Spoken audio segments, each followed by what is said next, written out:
Latest technology courses, best infrastructure మరియు అద్భుతమైన placements. Engineering లో మీ best choice AVN Institute of Engineering and Technology, Ibrahimpatnam.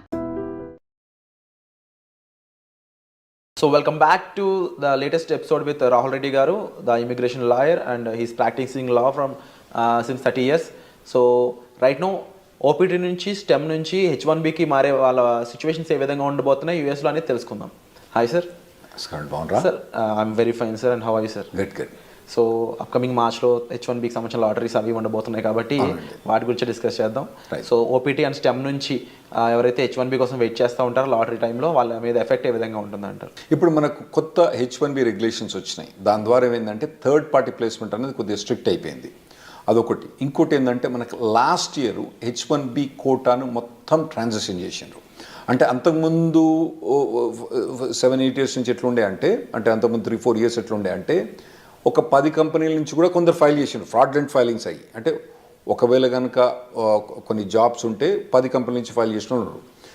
అయితే ఇప్పుడు లాస్ట్ ఇయర్కి వచ్చేమటికి ఏమైందంటే నీకు ఒకవేళ కనుక 10 కంపెనీలు ఫైల్ చేసినా కూడా శ్రీనివాసరావు అన్నతను మాత్రం ఒకటే కాబట్టి అతనికి ఒకటేసారి లాటరీ వచ్చే ఛాన్స్ ఉంటుంది. అతని బిల్లుని 10 సార్లు బెటరు. ఓకే, మనం అప్పుడప్పుడు పెడతాం కదా, చిన్నప్పుడు పెట్టినప్పుడు మన పేరు ఇచ్చి పెడతాం. మన పేరు ఎక్కువ రాయాలంటే ఏం చేస్తాం, 10 సార్లు రాసి అనలేస్తాం. అటువంటి అలౌడ్ లేదన్నట్టు. ఇప్పుడు ఎన్నిసార్లు రాసినా కానీ ఒకటే చిట్టి ఆ శ్రీనివాసరావు గారి పేరుతోటి ఒకటే చిట్టి పోతుంది. ఆ చిట్టి ద్వారా అది లాస్ట్ ఇయర్ ఇంప్లిమెంట్ చేసినారు. ఇప్పుడు కొత్త రెగ్యులేషన్స్ ప్రకారం ఏం చేసినంటే దాన్ని రెగ్యులేషన్స్ ద్వారా చేయబట్టి ఏమైనా కోర్టుల కేసులు కానీ వాటిని ఎదుర్కోవడానికి ఈజీ అవుతాయని చెప్పి వాళ్ళు రెగ్యులేషన్ ద్వారా పోయినరు. అయితే ఇప్పుడు కొత్త ప్రొవిజన్ ఏంటంటే లాటరీ మనం మార్చ్లో ఫైల్ చేసేటప్పుడు కొత్తగా ఫీజు అంతకుముందు $10 ఉండే. $10 ఏంటండి ఇప్పుడు ఇవ్వాలి, ఇప్పుడు పెద్ద కేర్ చేయరు. సో కొందరు ఫ్రాడ్లెంట్ ఫైల్ చేసే వాళ్ళు కొద్దిగా ఎక్కువ ఫైల్ చేస్తున్నారు, $10. ఇప్పుడు దాన్ని $215 చేసినట్టు. సో కొంచెం ఫిల్టర్ చేయడానికి, కొద్దిగా ఫిల్టర్ చేయడానికి చేసినట్టు. అసలు మేము ఈ రెగ్యులేషన్స్ పాస్ చేసేటప్పుడు మేము ఏమైనా అడ్వైజ్ చేసినామంటే అసలు మొత్తం లాటరీ చేసేటప్పుడు మొత్తం ఫైలింగ్ ఫీజే తీసుకోండి. ఓకే, సెలెక్ట్ అయితే ఆ ఫైలింగ్ ఫీజు ఇవ్వకండి. ఎట్లా మేము కట్టాలి కదా, ఫైలింగ్ ఫీజు కట్టాలి కదా, మేము ఇవ్వకండి అని చెప్పి మేము అడ్వైజ్ చేసినాం. వాళ్ళు ఇన్లే సరే ఏదో $215 చేసిండ్రు. సో ఇప్పుడు కొత్తగా ఓపీటీ నుంచి స్టెమ్ ఎక్స్టెన్షన్ నుంచి ఉన్న వాళ్ళు ఇప్పుడు మార్చ్ అంటే మనకు దగ్గరకు వచ్చింది. ఇప్పుడు ఆల్మోస్ట్ డిసెంబర్ అయిపోతూనే ఉంది. మార్చ్కు మీకు H1B లాటరీ ఉంది. ఇప్పటి నుంచే మీరు కంపెనీ కానీ, కంపెనీ హెచ్ఆర్ కానీ, కంపెనీ లాయర్ కానీ కాంటాక్ట్ చేసి టచ్లో ఉండి మీరు H1B ఫైల్ చేయడానికి రెడీ కాండి. అండ్ వీళ్ళు ఎటువంటి జాబ్స్ని చూస్ చేసుకోవడానికి స్కోప్ ఉంటుందంటారు ముఖ్యంగా H1B టైంలో? నార్మల్గా అంటే మన వాళ్ళందరూ కంప్యూటర్ ప్రొఫెషనల్స్ ఉంటారు కాబట్టి మనకు 3 types ఆఫ్ జాబ్స్ ఉంటాయి నార్మల్గా అండి. ఒకటి ఎండ్ క్లయింట్ అంటే నార్మల్గా కోకోలా కంపెనీ, లేదంటే నెక్స్ట్ ఇంప్లిమెంటేషన్ పార్ట్నర్, ఈ డెలాయిట్, కాగ్నిజెంట్, ఇన్ఫోసిస్ అని ఇంప్లిమెంటేషన్ పార్ట్నర్ టైప్ ఉంటాయి. ఇంకోటేమో ABC కన్సల్టింగ్ కంపెనీ, చిన్న కంపెనీస్ ఉంటాయి. అయితే మనం మొదలు కవర్ చేసిన ఎపిసోడ్లో ఏంటంటే కోకోలతో కంపెనీతో పనిచేస్తే కొద్దిగా మంచిగా ఉంటుంది H1B ప్రొవిజన్స్ అని చెప్పినాం. కాకపోతే ఈ ఎండ్ క్లయింట్ పనిచేసినప్పుడు వాళ్ళు ఏం చేస్తారంటే నీకు 3 ఏళ్ళు వర్క్ పర్మిట్ ఉంది కదా, నీకు ఇప్పుడే H1 అప్లై చేయమంటారు. అది వీనికి పెద్ద బాధ అయింది. ఎందుకంటే ఇప్పుడు 3rd year పోయినప్పుడు వీని H1B లాటరీ రాలేదనుకోండి, వీని పని గోవిందా. సో అటువంటి వీళ్ళు నార్మల్గా కంపెనీ పోయేటప్పుడు అంటే చాయిస్ ఉంటే మాత్రం మీకు కంపెనీ ఈ ఇయర్ మీకు H1B అప్లై చేస్తుందా చేస్తలేదా అదొకటి కనుక్కోండి. ఎండ్ ఆఫ్ ది స్టెమ్ ఎక్స్టెన్షన్లో సార్ ఇన్ కేసు ఎంప్లాయర్ని చేంజ్ చేసుకున్నాం అనుకోండి, అప్పుడు సిచ్యువేషన్ ఏ విధంగా ఉంటుంది? ఎంప్లాయర్ చేంజ్ చేసుకున్నా కానీ ఆ మార్చ్ టైంలో ఫైల్ చేస్తే సరిపోద్ది. మార్చ్ టైంలో ఫైల్ చేయకపోతే సరిపోద్ది. ఇంతకుముందు చెప్పినట్టు ఏంటంటే ఒకవేళ కనుక ఇప్పుడు మనం డిసెంబర్ జనవరిలో ఉన్నారు కదా, మీరు ఇప్పుడు మీ కంపెనీ కనుక మీరు H1B ఫైల్ ఈ లాటరీలో ఫైల్ చేస్తారా చేయరు కనుక్కోండి. ఒకవేళ చేయరని అనుకుంటే మాత్రం ఈ కంపెనీ వదిలిపెట్టి వేరే ఏ కంపెనీ కనుక మీకు జాబ్ దొరికితే ఆ కంపెనీకి పోవడం బెటరు. ఎందుకంటే H1B లాటరీ ఎంత తొందర వస్తే అంత బెటర్. ఎందుకంటే మనం లాస్ట్ 10 years నుంచి చూస్తున్నాం కదా, H1B లాటరీ అనేది కష్టమవుతుంది రావడం. ఓకే, ఇది లాటరీలో రావడం చాలా కష్టమవుతుంది. పోతానా కొద్ది ఇంకా పర్సంటేజ్ ఛాన్సెస్ తగ్గిపోతున్నాయి. మీకు 3 times కూడా మీరు లాటరీ ట్రై చేసుకోవాలి, అవసరమైతే 4 times కూడా మీరు లాటరీ ట్రై చేసుకోవాలి. వచ్చినప్పుడు ఇమ్మీడియట్గా ఫైల్ చేసుకోండి, మళ్ళీ నెక్స్ట్ ఇయర్ పెట్టకండి అన్నట్టు. ఒకవేళ ఈ కంపెనీ ఫైల్ చేయకపోతే మీకు వేరే జాబ్ దొరికితే మాత్రం వేరే జాబ్ తీసుకొని ఆ జాబ్ ద్వారా కూడా మీరు H1B ఫైల్ చేసుకోవడం బెటర్. స్టెమ్ స్టూడెంట్స్కి ఎలాంటి ప్రొటెక్షన్ ఉంటుంది సార్? అంటే ఎక్స్పైరేషన్ ముందు జాబ్ పోయినట్లయితే వాళ్ళకి ఏమైనా ప్రొటెక్షన్ ఉంటుందా?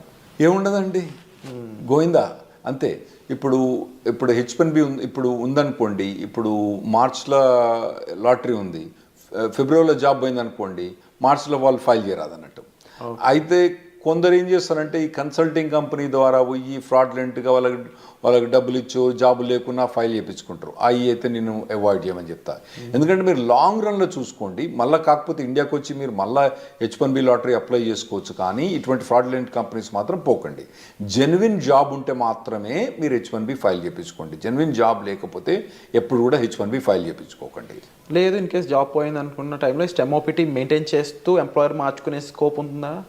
స్టెమ్ ఓపీటీలో మనకు 90 days ఆఫ్ అన్ఎంప్లాయ్మెంట్ అలౌడ్ అండి. సో ఆ డేస్ని అక్కడక్కడ మెయింటైన్ చేసుకోవాలి. అదే అక్కడ మెయింటైన్ చేసుకోవచ్చు.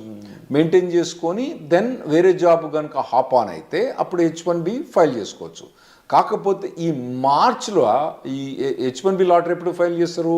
మార్చ్ 1 నుంచి టిపికల్గా మార్చ్ 20th కొద్దిగా డేట్స్ అటు ఇటు చేంజ్ అవుతా అంటే ఒక 5-6 రోజులు అటు ఇటు చేంజ్ అవుతా అంటే ఆ టైంలో కనుక జాబ్ లేకపోతే కథం, మనోడు మళ్ళీ నెక్స్ట్ ఇయర్ వెయిట్ చేయాల్సి వస్తుంది. ఈ 90 days కాకుండా, ఈ టైం పీరియడ్ కాకుండా స్టెమ్ ఓపీటీని ఎక్స్టెన్షన్ చేసుకోలేమంటారా? స్టెమ్ ఓపీటీ అంటే 90 days అన్ఎంప్లాయ్మెంట్ ఎక్స్టెండ్ చేసుకోవడమా, లేదా 2 years స్టెమ్ ఓపీటీని ఎక్స్టెండ్ చేసుకోవడం? లేదండి, స్టెమ్ ఓపీటీ అన్నది 2 yearsకి లిమిటెడ్. అయితే అందులో కొన్ని చిన్న చిన్న ఎగ్జామ్షన్స్ ఉన్నాయి. ఇప్పుడు H1B అన్నది మనం మార్చ్లో లాటరీ ఫైల్ చేసినా కూడా యాక్చువల్ H1B అనేది అక్టోబర్ దాకా స్టార్ట్ కాదు. అయితే ఒకవేళ స్టెమ్ ఎక్స్టెన్షన్ కనుక ఈ ఏప్రిల్ నుంచి అక్టోబర్ మధ్యలో కనుక ఒకవేళ స్టెమ్ ఎక్స్టెన్షన్ ఎగ్జాస్ట్ అవుతుంది అనుకోండి, అంటే ఇతని స్టెమ్ ఎక్స్టెన్షన్ జూన్లో ఎక్స్పైర్ అవుతుంది అనుకోండి, ఇతను H1B ఫైల్ చేస్తే ఈ స్టెమ్ ఎక్స్టెన్షన్ ఆటోమేటిక్గా జూన్ నుంచి అక్టోబర్ దాకా ఎక్స్టెండ్ అయింది. అట్లా కొన్ని లిమిటెడ్ ఎగ్జామ్షన్, దాన్ని మేము క్యాప్ గ్యాప్ అంటాం అన్నట్టు. క్యాప్ గ్యాప్ అంటాం. అది ఎప్పటి నుంచి? నార్మల్గా టిపికల్గా ఏప్రిల్ నుంచి అక్టోబర్ దాకా ఎక్స్టెండ్ అయింది. ఏది ఏదైతే కంపెనీ ఉందో H1B change of status file చేస్తే ఆటోమేటిక్గా క్యాప్ గ్యాప్ అన్నది ఏప్రిల్ నుంచి అక్టోబర్ దాకా ఎక్స్టెండ్ అయింది. అండ్ మనం ముందు మాట్లాడుకున్న ఈ రూల్స్ అండ్ రెగ్యులేషన్స్ అన్నీ కూడా పార్ట్ టైంలో కూడా అప్లైకబుల్ అవుతాయా? అంటే ఇప్పుడు స్టెమ్ వాళ్ళు పార్ట్ టైం కూడా సేమ్ ఇదే చేయొచ్చా, లేదా ఫుల్ టైమే చేయాలి కంపల్సరీ? మీరు అన్నట్టు ఒకవేళ కనుక H1B జాబ్ ఫైల్ చేసిన అనుకోండి, పార్ట్ టైం కూడా వాళ్ళు ఎక్స్టెండ్ చేసుకోవచ్చు. ఏది? టిపికల్గా ఏప్రిల్ నుంచి అక్టోబర్ దాకా. అయితే ఇప్పుడు కొత్తగా వచ్చిన రెగ్యులేషన్స్ ఏవైతే January 17, 2025 అప్లిక్ అవుతాయో దానికి యాక్చువల్లీ స్టూడెంట్స్ కొద్దిగా ఈజీ ప్రొవిజన్ ఇచ్చిండ్రు. కపుల్ ఆఫ్ ప్రొవిజన్స్ ఏమి ఇచ్చిందంటే, ఒకవేళ నార్మల్గా మేము H1B ఫైల్ చేసినప్పుడు October 1st డేట్ పెట్టే ఫైల్ చేయాలి, October 2nd ఫైల్ చేయొద్దని చెప్పినట్టు.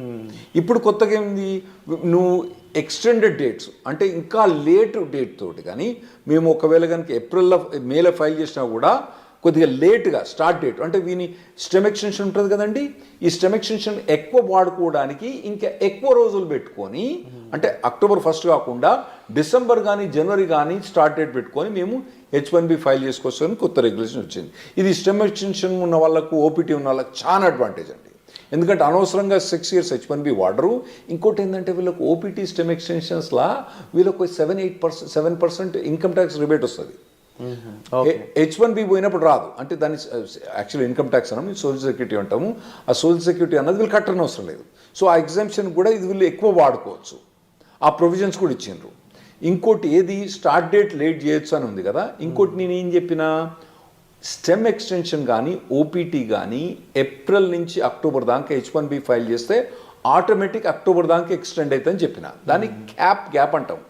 దాన్ని వాళ్ళు ఏం చేశారంటే, క్యాప్ గ్యాప్ అన్నది అక్టోబర్ దాకా కాకుండా ఏప్రిల్ అంటే మళ్ళీ నెక్స్ట్ ఏప్రిల్ దాకా వాళ్ళు ఎక్స్టెండ్ చేసినట్టు, అంటే దాదాపుగా 1 year ఎక్స్టెండ్ చేసినట్టు. ఓకే.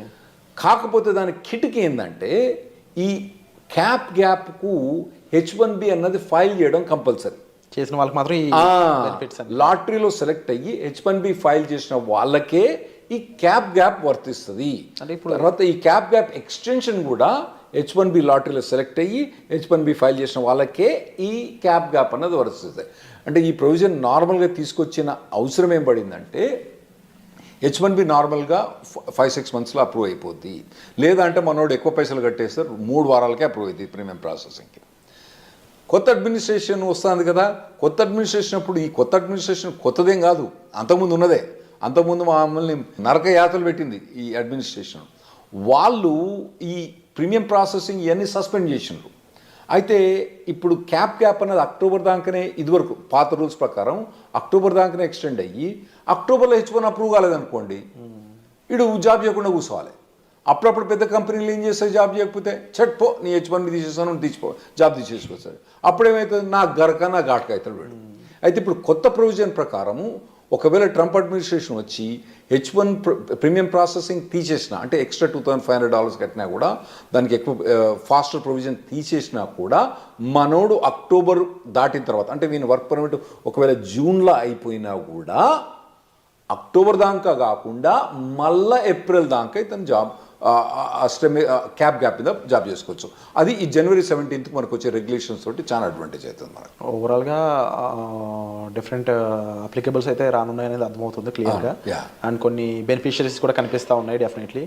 అండ్ బిఫోర్ జాబ్ వీళ్ళు స్టెమ్ ఓపీటీ వాళ్ళు ఎటువంటి రిక్వైర్మెంట్స్ ఉంటాయి సార్ అప్లై చేయడానికి? అంటే ఓపీటీ స్టెమ్ ఎక్స్టెన్షన్ ఈ రెండిట్లు అంటారా? అంటే వీళ్ళు మొదటి నుంచి కాలేజీలో చదువుతున్నప్పుడే వీళ్ళకు ఆన్ క్యాంపస్ రిక్రూట్మెంట్ నడుస్తుంటుందండి. వాటిల్లో పార్టిసిపేట్ చేయాలి.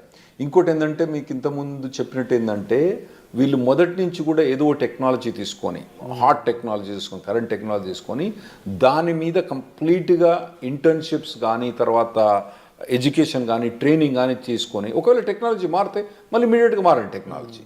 కానీ ట్రైనింగ్ అన్నది ఇక్కడ కూర్చొని ఆ సినిమాలు చూసిన దానికి వీటి చూసిన దానికన్నా ఇటు పక్క పోయి ఈ ట్రైనింగ్ ఇటువంటివన్నీ తీసుకోవడం చాలా మంచిది.